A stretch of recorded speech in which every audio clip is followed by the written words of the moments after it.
maqaan keessan eenyu eessarraa dhuftanii Waaqayyo iddoo kanatti maal isinii godhe kana dhugaa baasanii jenna. Ishee galatoomai maqaan koo Ababaa jedhama Gujeerraan dhufee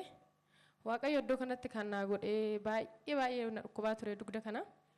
umurii malee baay'ee dhukkubsachaa ture yaa Waaqayyo maalumaan na keessa deemu hunuun jedha halkanii guyyaan kadhadha Waaqa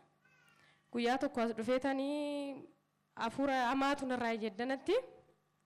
Waaqayyo gaafsan akkan hin dhufne illee seexanni achitti daangaatti ta'e waan baay'ee na daangessaa ture akkanas hin dhufne carraa dhumatee Waaqayyo na gargaaree dana dhufee raajinii namni illee dhufiitidhaa fi waan baay'ee si daangessaa ture jedhaniit gizee dubbii jammaranii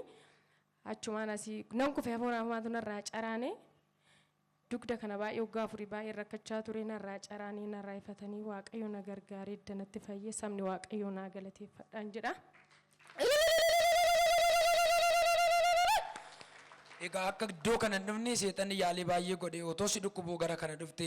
dhukkubi dhukkuba dugdaati yeroo sanatti immoo maal gochuu hin dandeessu dhukkubichi maal si godha?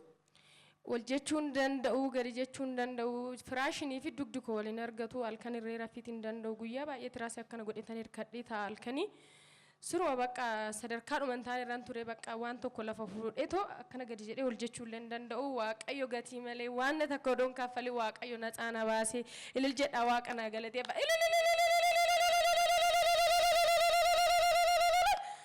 Erga gara kana dhuftee sii kadhatamee hin baatee hafuurichi gasi dhiisee dhukkubichis gasi dhiisee erga sanaa dhukkubichoo sirra jira. Wanti tokko narra hin jiru gaafuma san galgala asii galeen naa kadhatanii guyyaan illee guyyaadhuma jimaataatti gaafi nan dhufe gaafuma san galgala asii galaan waan qofa na rakkisu sun illee akka rafeetumaan bulee eegasi wanti tokko narra hin jiru na caamee tan jira Waaqayyo ulfaatan mallee fayyina. Isa tola shii fayyise kana Waaqayyo warri dhageessu harka isa walitti buusaa Yesuus guddaa godhaa galateeffadhaafi hamma iyyuutti xiqqaata Waaqayyo galata guddaa fidaafi Yesuusidha.